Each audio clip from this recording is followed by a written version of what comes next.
Bismillah, walhamdulillah, wassalatu wassalam ala rasulillah wa ala alihi wa sahbihi wa man tabi'a sunnatahu ila yawmiddin. Assalamu alaikum wa rahmatullahi wa barakatuh. Welcome again to another episode of your weekly Islamic discussion show, Live by Islam. And this week we're going to have a discussion with a brother from the UK who accepted Islam and chose, as the show says, and this is what we want to do actually on this show from time to time. We also want to have a guest who has become a Muslim, and he will talk about his story and explain to us, just like the name of the show, why he decided to live by Islam. And today's guest is brother John Fontain. Assalamu alaikum. Assalamu alaikum. Salam. So thanks for coming on the show. Yeah, thank you very much for the invitation. Now, as I mentioned to the viewers, from time to time we're going to have people like yourselves. They're going to come on because a lot of people out there sometimes who are maybe born Muslim, who don't have a proper Islamic background, they may start to get doubts. They may start to I don't know, believe, or start to go towards a different way of life, or maybe even a different religion. So it's good sometimes for them to hear the stories of people like ourselves who from the West, who have lived that life that many people to some extent are chasing. But we've obviously become Muslims, so a lot of people they'd be quite surprised in that. So first of all, obviously I mentioned your name, John Fontain, but maybe you can give us a little background about yourself and how did you end up becoming a Muslim? Yeah, subhanAllah. I was born and raised in Manchester. I know what you're thinking when you hear the city of Manchester. And I was born to an English family. We were raised in the church. My parents were not that religious, but we did attend church. We attended different churches. I remember one of the first churches was like an evangelical church, and then we changed and we started to attend the Church of England. But again, similar beliefs within the church. They was teaching that Jesus is somehow a part of God, or somehow divine, or part of the Trinity. And from a very young age, this didn't fit with my innate belief. It didn't fit with my personal belief, and you find this with a lot of people. That was partly my thing as well. The whole concept of the Trinity just didn't make sense, didn't fit. Even the explanation, nothing. It just, like you said, just didn't fit properly. And I mean, I was similar. My father's side, Church of England, should I say, and on my mother's side, they were Catholic. So I had a kind of an exposure to both sides. Yeah. But like you said, I just couldn't feel comfortable with the doctrine. Yeah, and this is not just with Christians. You find many reverts to Islam, who have come from different backgrounds. Buddhism, Sikhism, Hinduism. We have many people come from all different religions, and they have you hear the similar stories. That from a very young age, these concepts just didn't make sense to their innate belief. And this was the same with me, the same with yourself, because as Muslims we know that we're born with a natural belief, an innate belief. In Arabic, the fitrah. Everyone is born with the ability to recognize or understand, the basic understanding of a creator and morality, these type of things. And that's good to mention, because I believe, that's why you find so many people at some stage, I'm talking specifically for non-Muslims, they will have that kind of time, if not many times, but at least once every now and again, will they kind of sit back and say, it doesn't quite, there, like that natural inclination is pushing itself up to say to them, but the Trinity, or worshipping many different gods. This, it keeps coming to them, and they keep saying to themselves, something's not right here. But they tend to push it away, brush it off, put it on the back burner, like we do. Yeah, and this is what happened to me. I remember one of the earliest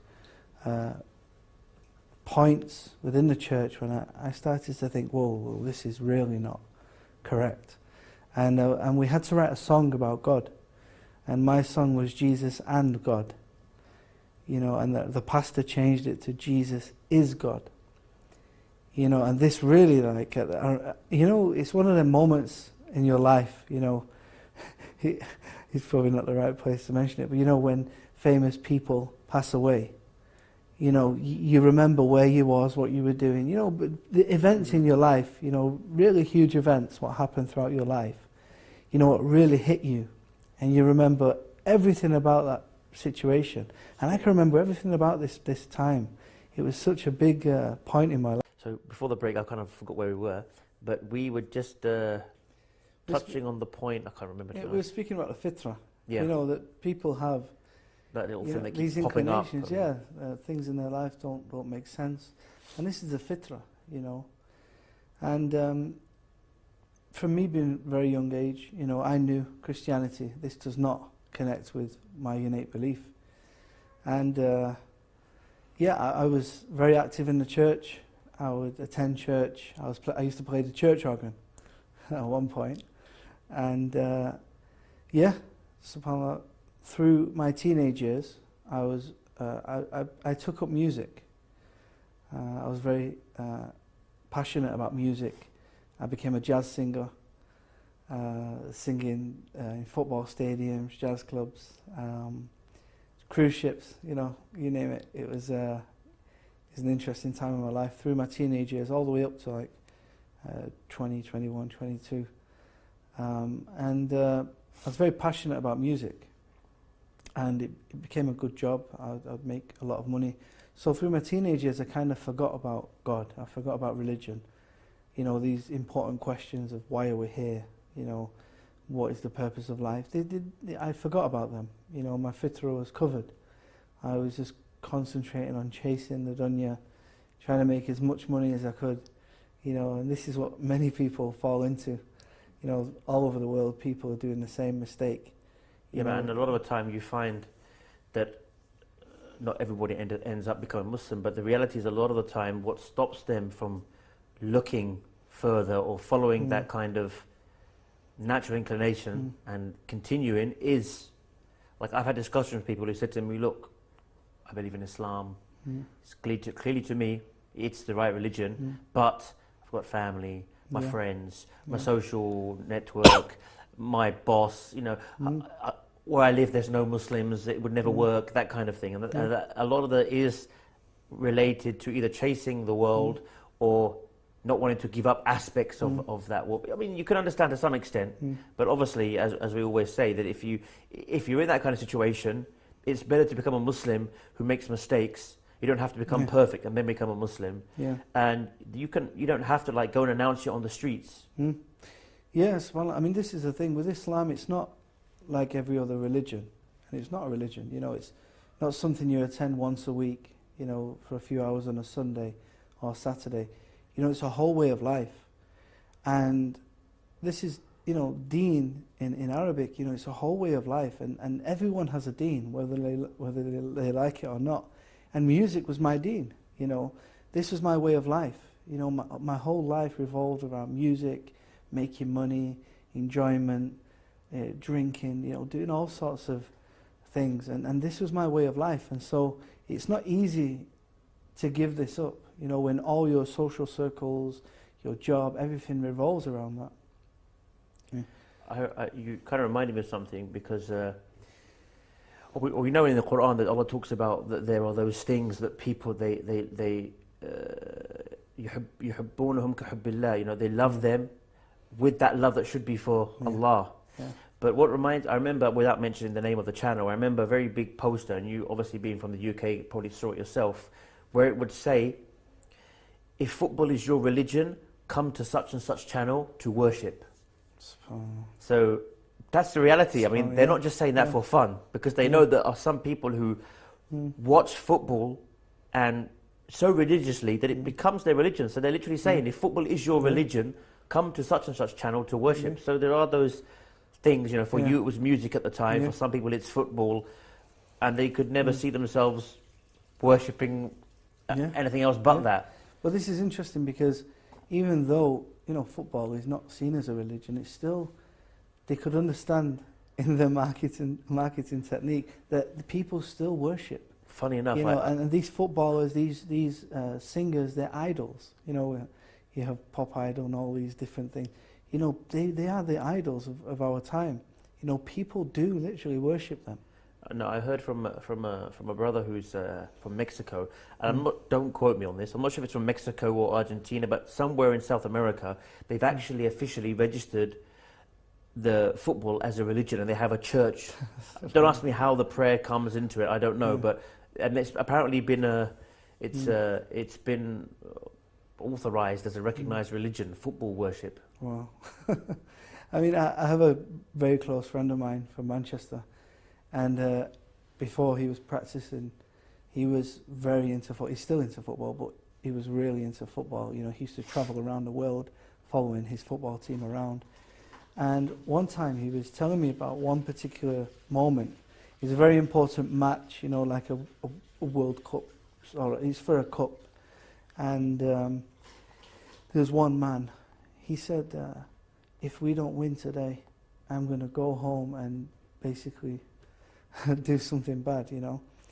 And he meant it, you know. And my friend said he was this person who said this. He's not a Muslim, but you know, this religion was such, this football was such such an important thing for him that they win this particular title, you know, that he was willing to do bad things for it. And it's really sad because people are chasing these different religions, these different deens, different ways of life, whatever it may be, and ultimately it's not going to get you happiness. And you see the people that become successful in these particular religions, whether they become a musician, you know, a very famous musician, or a famous football player, they get to a certain point in their life when they're thinking, what now? You know, what do we do now? When they retire and they're no longer, they can't play football like they could anymore. A lot of them just kind of sit around at the home and are depressed. I mean, you get a few here and there who get to be like, you know, the Gary Lineker presenting those nice match of the day, but most of them don't, and they go in because, like you said, that's their main thing in life. They tend to go into this. Yeah, and I was at that point in my life. You know, I was doing quite well in the jazz game, if you like, and I got to the point where I'm thinking, is this it? You know, I'm earning money, I've got the recognition, and it was baseless. There was nothing in it. You know, and then when after this, at the age of about 18, 19, I travelled to West Africa, to a place called Senegal and Sierra Leone, and I started to come into contact with Muslims. You know, some good Muslims, some bad Muslims, but one thing that was apparent is that these people, they took their religion seriously. You know, they were praying 5 times a day. You know, that is a huge thing. You know, coming from the West, you know, Christians, they just barely attend church once a week, but 5 times a day, you know, praying. You know, this was real dedication. And I remember at one point a friend of mine, his grandmother passed away, and he was crying, and I was trying to comfort him, and he wasn't crying because she passed away, you know, because he was so certain, because she's a Muslim, she's going to Jannah, inshallah. But he was crying because he wanted this old lady to make dua that I would become a Muslim. You know, and I thought that was a very nice thing for him to say, and it really encouraged me to start actually looking into Islam. Because previously I had so many misconceptions, you know, so many misconceptions, you know, with events happening in the world, you know, why were all these things happening, the media attributing it to Islam, and I had so many misconceptions. But it wasn't until I actually started to, you know, use Sheikh Google, you know, and do some research on the internet, look at some videos, do some reading, and actually study and learn what Islam actually is, that you find out that, you know, this is not what Islam teaches. And in fact, that it's actually teaching to believe in the God that I originally believed in. I mean, I recall through my previous part of my previous job was you know, in Dubai within the tourism industry, and we had an exhibition that was an Islamic exhibition that kind of explained Islam in a very nice way, and we had so many people, and we'd invite them in for coffee and tea, and they'd always ask so many questions, especially to see another European who was a Muslim, and so many of them, when they would leave in the visitors guest, the visitor's logbook, they would write things like, "I really had a wrong idea of Islam," or "I had so many misconceptions. Now they've been, so many of those things. So many people have those misconceptions, and they listen to certain things or certain verses out of context, or they see certain crazy people saying that this is Islam and we are the right Muslims and doing all kinds of crazy evil stuff, and they actually believe that. And sometimes, unfortunately, sometimes we even find that possibly people who could be close to home, as people who become Muslim, we may find that some of our family or branches of our family, there's always one or two who have unfortunately fallen for the whole EDL kind of rhetoric. And even some of those people who may actually be educated, but they still, because they've built up this hate for all these lies and misconceptions, you find them, hang on, such and such is his rhetoric is like the EDL, but he's not that kind of guy. But but the media is so powerful, and when I accepted Islam, my parents were very worried. They thought I'd become like an evil person, some sort of terrorist, because they knew nothing about Islam. But I could understand their misconceptions because I also had them before, But alhamdulillah, over time, they've learnt more about Islam. They've seen that it's not changed me for the worse, but actually made me a better person. And it's just education. People need to do their own research. Just being spoon-fed through the media is dangerous. So what was the deciding point? Obviously you said you started to read, but you can give us a bit more information about your search, what stages it went through, and then when you actually, how and when and where you actually ended up becoming a Muslim. Because you mentioned you started to look into it when you visited to certain parts of Africa, and that kind of sparked some curiosity. Yeah, it did. It sparked a lot of interest travelling to Africa, and I was shocked to see black Africans. I thought Muslims were like Arabs or Pakistanis. I thought it was like an Asian religion.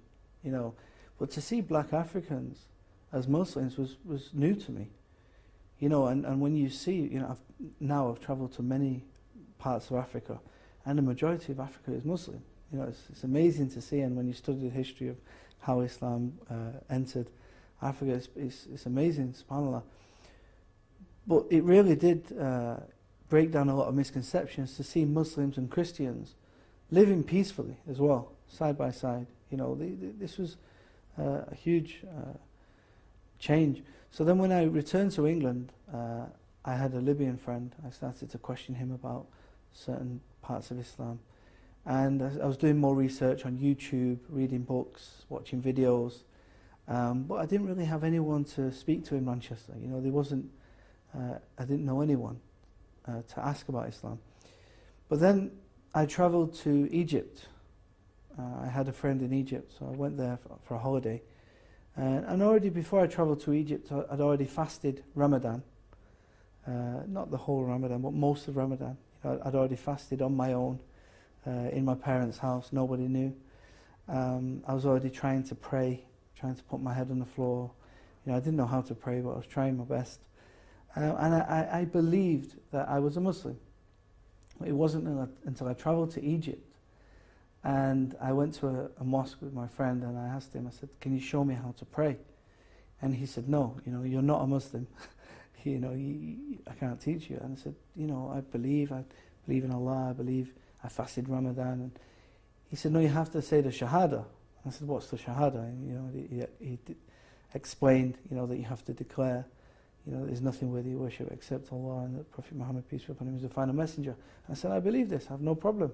So I took the Shahada in Egypt, and this was like the official time I became a Muslim, nearly 8 years ago. And the feeling when you first take the Shahada, for the first time, you do feel very peaceful, you feel very clean, you do feel like there's something changed in your life. And subhanAllah, it's a great feeling. But obviously it doesn't last forever. You know, after accepting Islam, you've got the reality of having to learn how to pray and all these things, and read the Qur'an and learn the Arabic, and you know, it's difficult. You know, it can be difficult in the beginning. You know, because it's a life-changing experience. You know, praying 5 times a day.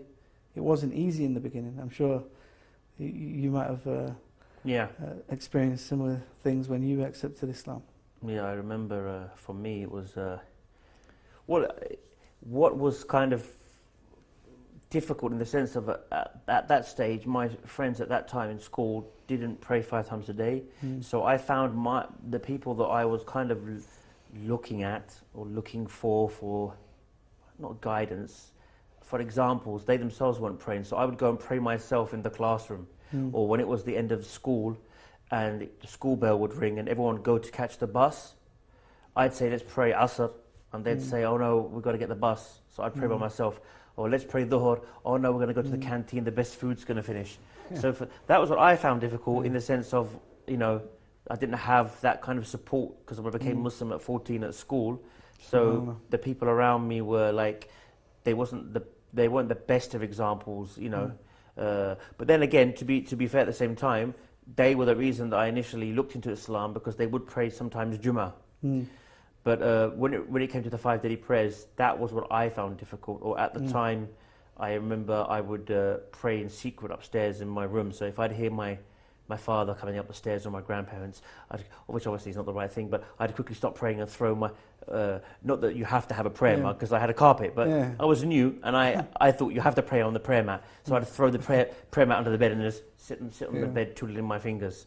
So that's what I felt difficult, trying to fit it in and not be strange at school and do it without being caught at home in the beginning. But I remember because I was living with my parents at the time, and my bedroom is above my parents' bedroom. And the floor is a bit creaky, you know, so you're getting up in the middle of the night, well, the morning for Fajr, creaking, you know, going, making wudu, coming back, and you're trying to pray and not make the floor creak, you know, to wake them up. And at this point, they didn't even know I was a Muslim. You know, so there is some challenges. Like you say, it is a new way of life. It's a new deen. It's a new way of life. It's, you know, you do have to let go of some of your, you know, your past. And of course, you know, I had to let go of the music. You know, I had to let go of my singing career. And I didn't desire it. You know, after some time, it was not a problem at all. You know, and, you know, some people have to change what line of work they're involved in. And it's worth it.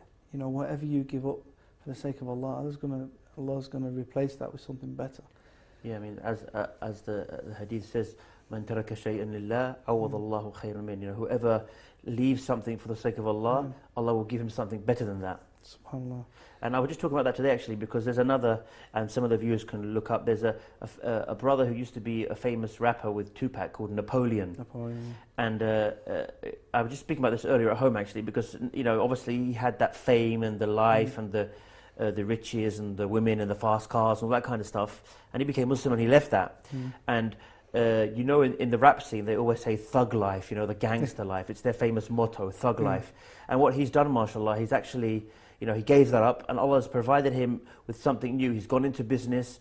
He's opened a, you know, in the UAE, he's opened a big coffee shop. And from thug life, he's called it mug life, as in the coffee mug. So that, I was actually talking about that with one of my sons earlier, saying, you know, look at this brother, you know, he had all that, what many people wish for, the women, the money, the cars, the private jet, the fame. And, you know, he became Muslim and left that. And just as he, you know, was doing his solo album, what have you, and, you know, he went from thug life to mug life, and now he's doing a successful coffee business. SubhanAllah. MashaAllah, it's really inspiring to see people, you know, change, you know, so much. And especially for Napoleon, MashaAllah, is a great inspiration. You know, I mean, that period of time when he was very famous was like the peak of the music industry. You know, that's when the music industry made the most amount of money, and, you know, and to give it up, you know. And it shows that this converting to Islam, you know, reverting, whatever you want to call it, coming back to the truth, you know, it has such an impact on people's lives that they're willing to give up everything, you know, because you know, when you find the truth, you know, it doesn't matter. You know, no one's going to stop that, whether it's your job, your family. You know, it becomes the most important thing to you. That's right. Well, we're just going to, for the viewers, just listen, what was the reaction from your family, from friends, when they actually found out that you had become a Muslim? Yeah. Well, initially I didn't tell my parents for maybe about a year. I was a bit worried about what they would say, and because I knew they didn't know much about Islam. But when they found out, they were worried. You know, I tried to teach them about Islam, but again, I didn't know much about Islam myself in the beginning. I was still at the early stages. But alhamdulillah, over time, it got better. It was difficult living in a house with non-Muslim parents, you know, of course, with alcohol and pork and these type of things. So I had to move out eventually, and so I moved out and got my own place. But my extended family, you know, I have over 60 family members. I kind of lost touch with them because we wasn't a close family, and the only times we really got to see each other was at like weddings and birthdays and funerals, you know, where they would gather. And of course, you know, I didn't really attend these events. You know, so I kind of lost touch with a lot of them. But I know that some of them are okay with me being Muslim, and some of them are also worried and have misconceptions. Maybe, you know, they'd prefer it if I wasn't a Muslim. You know, and some people, they can't understand why I would give up my old life for Islam. You know, because they seen that I was successful in what I was doing, I was enjoying my life, and they can't understand why you would accept this religion to govern your life, you know, and dictate, you know, certain things like when to pray and things like this. And it's understandable for someone who doesn't understand what Islam is. But I know many reverts, many new Muslims from around the world. You know, some of their parents accept Islam. Some of them lose contact with them. They lose contact with their parents totally. You know, so people have different experiences. Alhamdulillah, my family were okay, and I'm still in contact with my family. Alhamdulillah. But yeah, subhanAllah, it's not an easy thing, and you know, there needs to be more support from the Muslim community, because the Muslim community need to understand that, you know, these new Muslims are their family. You know, that you are the new family of that new Muslim, and you need to take the responsibility to help them, support them, educate them, even financially help them if need be. But since accepting Islam, I was living in Manchester, calling people to Islam, you know, making some YouTube videos, you know, to try to help non-Muslims come to Islam, producing like dawah booklets, things like that. You know, things to try to reach out to the community, you know, to educate them about the true Islam. Islam, and attracting me to Islam, attracting so many people to Islam, is this only worshipping God alone. So if there are Muslims from whatever denomination they may be, and whatever groups they may be, that they have, because it happens across the board. Maybe the brother had had a particular group in mind, but there are also many groups that, you know, would say that they are mainstream Muslims, who go to graves, who do also many things that go against this worshipping only Allah, Almighty God alone. So, you know, this is important things, and inshallah through this kind of discussion we will continue, you know, talk about that. But I mean, and obviously again he mentioned it on a very important point, which, you know, we don't have to apologize, because even he, as he said, Theresa May herself said, this isn't Islam. So we don't need to apologize for acts, because we didn't do them, and they're not, Islam didn't do them. Some warped individuals with a not even, you can't even call it an Islamic concept, their own derived concept did these acts. But what we can do, in my opinion, is condone them. Again, not because we have to condone them, because most Muslims condone them. I mean, there's major scholars all over the world who don't get media time, who can condone it. There's courses that are run which bit by bit break down the false arguments of these kind of extremists. But I look at it as clarifying. If this person's done this in the name of Islam, then let's clarify that it's not apologising. It's defending Yeah. Islam against the lies of these people who are not doing it, are not following Islamic teachings when they do this. So it's a good point to be made, and inshallah, these kind of things will be discussed bit by bit over various shows and topics. Now, what's interesting, because I remember a few years ago now, probably 2 or 3 years, there's an organisation in the UK called Faith Matters, and they do like research. So they're not a Muslim organisation; they're just a general organisation that do research about religion and statistics. And they actually said in this that in the last 10 years, and this is just the people who do it officially that they know about. We know so many people. I didn't do it officially. I did it in a mosque, but I didn't do it. I didn't get registered anywhere. Probably you same with didn't. me as well. But these are people who have done it and probably been registered in a mosque with an official certificate and what have you. Approximately 5,000 British people are becoming Muslim every year in the UK for the last 10 years. And again, we're only going by these statistics. There's probably a lot more. And they said, when they looked at the average person, I mean, this is not downplaying any particular ethnic, that if you're this, is better than this to be Muslim, but this is the stats, the facts that they provided. And it would also probably go against some of the stereotypes that some people who they think becomes Muslim. So when they checked who were the average people within these 5,000 a year, they happened to be young, educated, successful career women who actually happened to be white as well. Women. English. So they were what people look at as being, unfortunately, in this world we live in, to be white and European in many people's is wow, you know, they're the chosen people, you know, which obviously we know Islamically we're all the same, based upon who's the best in being, in piety is the one who's the best.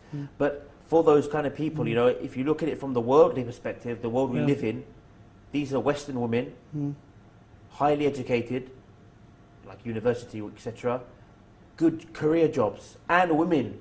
Women, yeah. And the average was, I think, 25 to 30 years old. So makes you think, why would, first of all... And the important thing is that these people don't have to become a Muslim. You know, they're living in a non-Muslim country. There's no pressure. There's no force at all. You know, they're making that decision for themselves. You know, subhanAllah.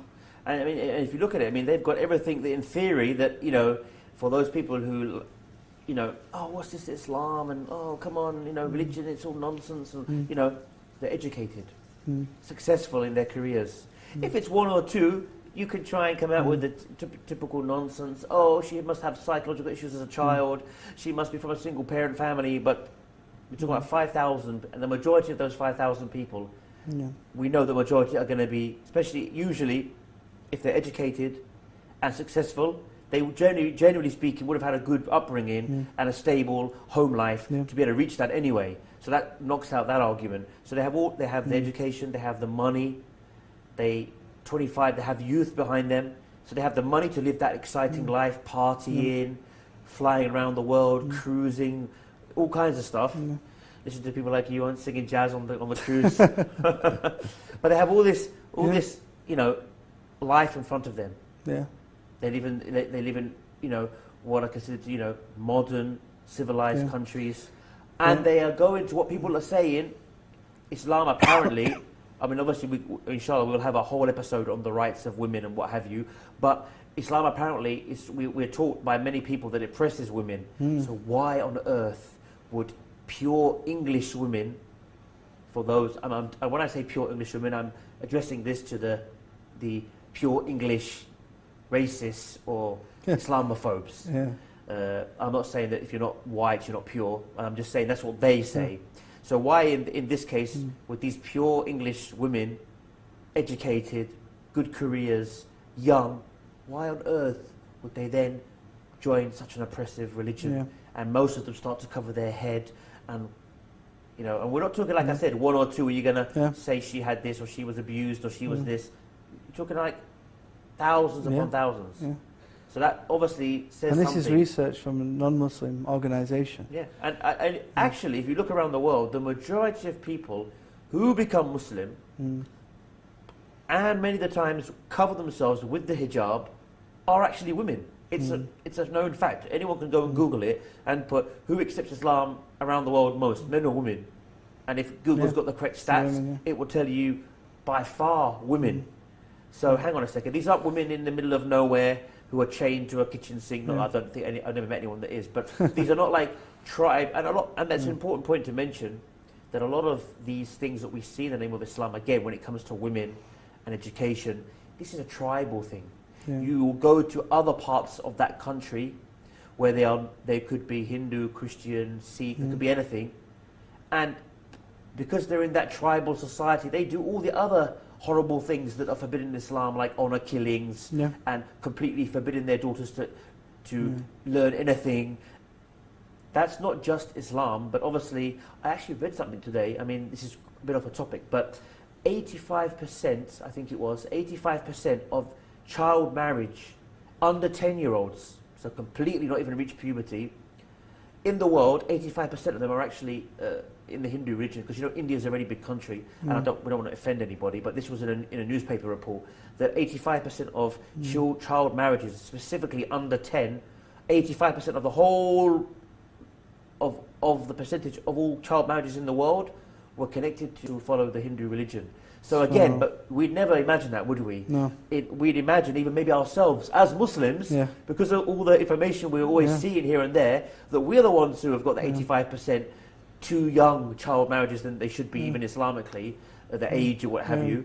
We would think that we're the ones, but actually it's the other way around. So we sometimes fall into the trap we fall into the trap ourselves. Yeah. And this is the same as well with like domestic violence. I mean, I don't have statistics to hand, but when you look at the statistics, in like the West, I'm just going to have to hold. That's why, that's what attracted you to Islam, and attracted me to Islam, attracted so many people to Islam, is this only worshipping God alone. So if there are Muslims from whatever denomination they may be, and whatever groups they may be, that they have, because it happens across the board. Maybe the brother had had a particular group in mind, but there are also many groups that would say that they are mainstream Muslims, who go to graves, who do also many things that go against this worshipping only Allah, Almighty God alone. So this is important things, and inshallah through this kind of discussion we will continue to talk about that. But I mean, and obviously, again, he mentioned it on a very important point, which, we don't have to apologize, because even he, as he said, Theresa May herself said, this isn't Islam. So we don't need to apologize for acts, because we didn't do them. And they're not, Islam didn't do them. Some warped individuals with you can't even call it an Islamic concept, their own derived concept did these acts. But what we can do, in my opinion, is condone them. Again, not because we have to condone them, because most Muslims condone them. I mean, there's major scholars all over the world who don't get media time, who can condone it. There's courses that are run, which bit by bit break down the false arguments of these kind of extremists. But I look at it as clarifying. If this person's done this in the name of Islam, then let's clarify that it's not apologizing, it's defending Islam against the lies of these people who are not doing it, are not following Islamic teachings when they do this. So it's a good point that he made, and inshallah these kind of things will be discussed bit by bit over various shows and topics. Now, what's interesting, because I remember a few years ago now, probably 2 or 3 years, there's an organisation in the UK called Faith Matters, and they do like research. So they're not a Muslim organisation, they're just a general organisation that do research about religion and statistics. And they actually said in this that in the last 10 years, and this is just the people who do it officially that they know about. We know so many people. I didn't do it officially. I did it in a mosque, but I didn't do it. I didn't get registered anywhere. Probably you didn't. But these are people who have done it and probably been registered in a mosque with an official certificate and what have you. Approximately 5,000 British people are becoming Muslim every year in the UK for the last 10 years. And again, we're only going by these statistics. There's probably a lot more. And they said when they look to the average person, I mean, this is not downplaying any particular ethnic, that if you're this is better than this to be Muslim, but this is the stats, the facts that they provided. And it would also probably go against some of the stereotypes that some people who they think becomes Muslim. So when they checked who were the average people within these 5,000 a year, they happen to be young, educated, successful career women who actually happened to be white as well. Women. English. So they were what people look at as being, unfortunately, in this world we live in, to be white and European, in many people's is wow, you know, they're the chosen people, you know, which obviously we know Islamically we're all the same, based upon who's the best in being, in piety is the one who's the best. But for those kind of people, you know, if you look at it from the worldly perspective, the world we live in, these are Western women, highly educated, like university, etc., good career jobs, and women. Women, yeah. And the average was, I think, 25 to 30 years old. So makes you think, why would, first of all... And the important thing is that these people don't have to become a Muslim. You know, they're living in a non-Muslim country. There's no pressure. There's no force at all. You know, they're making that decision for themselves. You know, subhanAllah. And I mean, if you look at it, I mean, they've got everything that in theory that, you know, for those people who, you know, oh, what's this Islam? And, oh, come on, you know, religion, it's all nonsense. And, you know, they're educated, successful in their careers.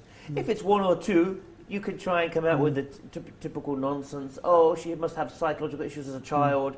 She must be from a single parent family. But we're talking about 5,000, and the majority of those 5,000 people, we know the majority are going to be, especially usually, if they're educated and successful, they generally speaking would have had a good upbringing and a stable home life to be able to reach that anyway. So that knocks out that argument. So they have the education, they have the money, they have youth behind them, so they have the money to live that exciting life, partying, flying around the world, cruising, all kinds of stuff.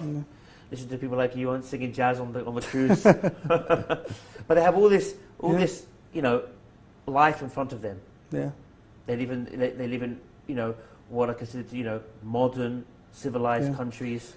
And they are going to what people are saying, Islam apparently, I mean, obviously, inshallah, we'll have a whole episode on the rights of women and what have you, but Islam apparently, we're taught by many people that it oppresses women. So why on earth would pure English women, for those, and when I say pure English women, I'm addressing this to the pure English racists or Islamophobes. I'm not saying that if you're not white, you're not pure. I'm just saying that's what they say. So why, in this case, with these pure English women, educated, good careers, young, why on earth would they then join such an oppressive religion? And most of them start to cover their head, and you know, and we're not talking, like I said, one or two. Are you gonna say she had this, or she was abused, or she was this? You're talking like thousands upon thousands. So that obviously says something. And this is research from a non-Muslim organisation. Yeah, and actually, if you look around the world, the majority of people who become Muslim, and many of the times cover themselves with the hijab, are actually women. It's a known fact. Anyone can go and Google it and put who accepts Islam around the world most, men or women. And if Google's got the correct stats, it will tell you by far women. So hang on a second. These aren't women in the middle of nowhere who are chained to a kitchen sink. No, I don't think I've never met anyone that is. But these are not like tribe. And that's an important point to mention, that a lot of these things that we see in the name of Islam, again, when it comes to women and education, this is a tribal thing. You will go to other parts of that country where they could be Hindu, Christian, Sikh, it could be anything. And because they're in that tribal society, they do all the other horrible things that are forbidden in Islam, like honor killings, and completely forbidding their daughters to learn anything. That's not just Islam, but obviously, I actually read something today. I mean, this is a bit off a topic, but 85%, I think it was, 85% of child marriage under 10-year-olds, so completely not even reached puberty, in the world, 85% of them are actually in the Hindu religion, because India is a very big country, and we don't want to offend anybody, but this was in a newspaper report that 85% of child marriages, specifically under 10, 85% of the whole of the percentage of all child marriages in the world were connected to India, and it happened to be those who follow the Hindu religion. So again, but we'd never imagine that, would we? No. We'd imagine, even maybe ourselves as Muslims, because of all the information we're always seeing here and there, that we're the ones who have got the 85% too young child marriages than they should be, even Islamically, the age or what have you. We would think that we're the ones, but actually it's the other way around. So we can sometimes fall into the trap we fall into the trap ourselves. Yeah. And this is the same as well with like domestic violence. I mean, I don't have statistics to hand, but when you look at the statistics, in like the West, I'm just gonna have to hold you. We've got to. People aspire. They're saying the grass is greener on the other side, as they say. People are aspiring to be like people who they don't even understand.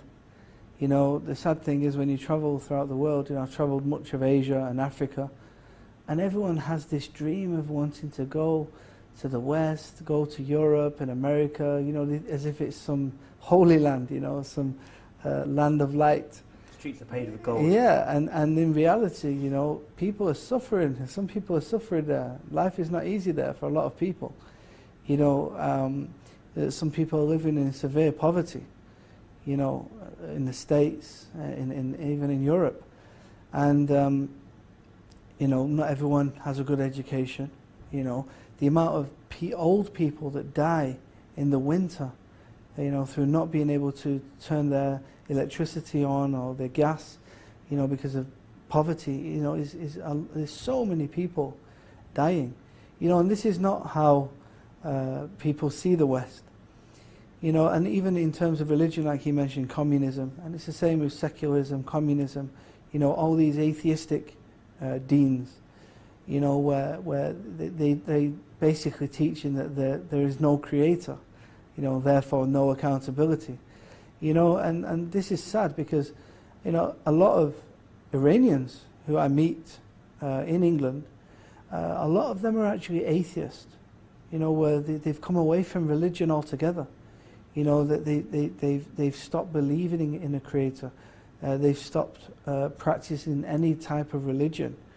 and it's very sad to see this, and people are not moving towards Christianity, but moving towards atheism, and I've actually authored a book, I've written a book on atheism, I'm going to be publishing very soon, and inshallah, I'd like to come back sometime to actually speak about that. We want you to have, because in a lot more depth. You've also written a book that talks about the reality of the Injil, which is loosely often, you could say that maybe it's the gospel of Jesus, but it's obviously that's a long discussion, and that will be its episode. But inshallah, we'll have you on more than once, inshallah. So we can have an episode talking about Jesus, peace be upon him, and the revelation sent to him and his true message, and we'll have another one on the book which I believe is called The God Solution. Yeah, about atheism.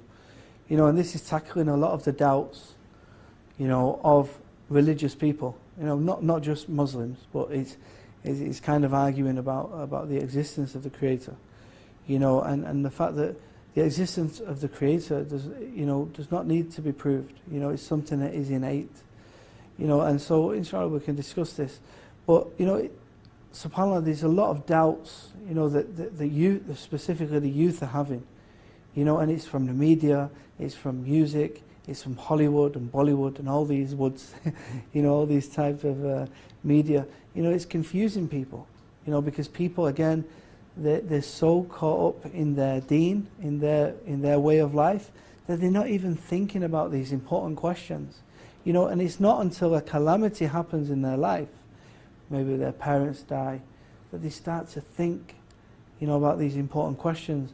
And we're saying, look, you need to think sooner, because, it's going to be too late one day. People need to think about these important questions. Well, we've only got a couple of minutes left, but also a very important point is, what you said, and the fact, again, that a lot of what people are exposed to is cultural Islam, where the Islam is mixed with the culture, and sometimes the culture goes above, and there can be negative things in any culture. Yeah. So what happens is these people grow up thinking that some of these things that may be oppressive, may be not fair to women, maybe not fair in many different aspects, thinking that this is our religion, and maybe they're even told that that's their religion, and they believe it is. Yeah. But if they were to go back and check the proper, authentic sources of Islam, they'd say, hang on a second, not only is this the way that I've been treated, the way we've been told, the way that the men look at us as women, this and this and that and that, that's not how the Prophet Muhammad taught us. Or this way I was taught to follow, to pray to this person and to pray to that person, and this person knows the future, and this person is almost like Allah. This is not in the Qur'an. This is not in the proper hadith of the Prophet Muhammad. Then they can be clear, but it's all mixed up with them, which leads the people into these problems. And we've literally got no time left now. But we'll have you on, inshallah, for some more detailed Just discussions. quickly, the key is, if it doesn't feel right, and you need to check it. You need to go back to the source and actually look at what you're doing religiously and see if that is legislated in the religion. Well, Jazakallah khair for coming on. We'll have you on again, inshallah. And Jazakallah khair, thank you very much. May Allah reward you all for tuning in again. And please join us and spread the word of this show, inshallah, where we aim to show what it is to live by Islam and the true message of Islam and the beauty of Islam. I'm your host, Ismail Bullock. Same time, inshallah, same place. Wassalamu alaikum wa rahmatullahi wa barakatuh.